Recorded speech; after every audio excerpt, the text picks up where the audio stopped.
తమిళంలో విజయం సాధించిన 'గరుడన్' సినిమా ఆధారంగా రూపొందించిన చిత్రం 'భైరవం'. తెలుగు పరిశ్రమకు చెందిన యువ హీరోలు బెల్లంకొండ శ్రీనివాస్, నారా రోహిత్, మంచు మనోజ్లు హీరోయిన్లు, అదితి శంకర్, దివ్య పెళ్ళై, ఆనంది హీరోయిన్లుగా నటించారు. అయితే మే 30వ తేదీన ఈ సినిమాని గ్రాండ్గా వరల్డ్ వైడ్గా రిలీజ్ చేశారు. ఇక ఈ మూవీ బడ్జెట్ ఎంత, ప్రీ రిలీజ్ బిజినెస్ ఎంత, బాక్సాఫీస్ దగ్గర సాధించిన కలెక్షన్లు ఎంత, బ్రేక్ ఈవెన్ టార్గెట్ ఎంత అనే వివరాల్లోకి వెళ్ళబోయే ముందు ఒక చిన్న రిక్వెస్ట్, మన ఛానల్లోని వీడియోస్ చూసి నచ్చితే సబ్స్క్రైబ్ చేసి లైక్ కొట్టి షేర్ చేయండి. సాంకేతిక నిపుణుల రెమ్యునరేషన్తో పాటు ప్రమోషనల్ ఖర్చులు అన్నీ కలుపుకొని ఈ చిత్రాన్ని 35 కోట్ల రూపాయల బడ్జెట్తో నిర్మించారు.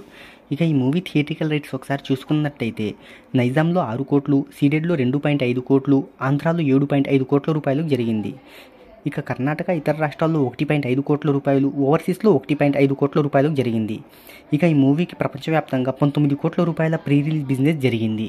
ఈ మూవీ కలెక్షన్లపై కలేజా రీ రిలీజ్ కలెక్షన్ల ఎఫెక్ట్ కూడా పడింది. దాంతో ఈ చిత్రం మార్నింగ్ షో ఆక్యుపెన్సీ వచ్చేతలకి 35%, మ్యాట్నీ షోకు 38%, ఫస్ట్ షోకు 30%, సెకండ్ షోకు 35% ఆక్యుపెన్సీ అనేది నమోదైంది. ఇక ఈ మూవీ తొలి రోజు ప్రపంచవ్యాప్తంగా అనుకున్నంత స్థాయిలో అయితే కలెక్షన్లను రాబట్టలేకపోయింది.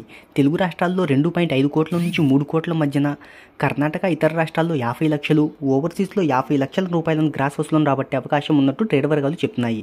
ఇలా ఈ చిత్రం మొదటి రోజు 3 నుంచి 4 కోట్ల మధ్య కలెక్షన్లను రాబట్టవచ్చు. సో మరి ఈ మూవీ కలెక్షన్ల గురించి మీరేమనుకుంటున్నారో కింద కామెంట్లో తెలియజేయండి.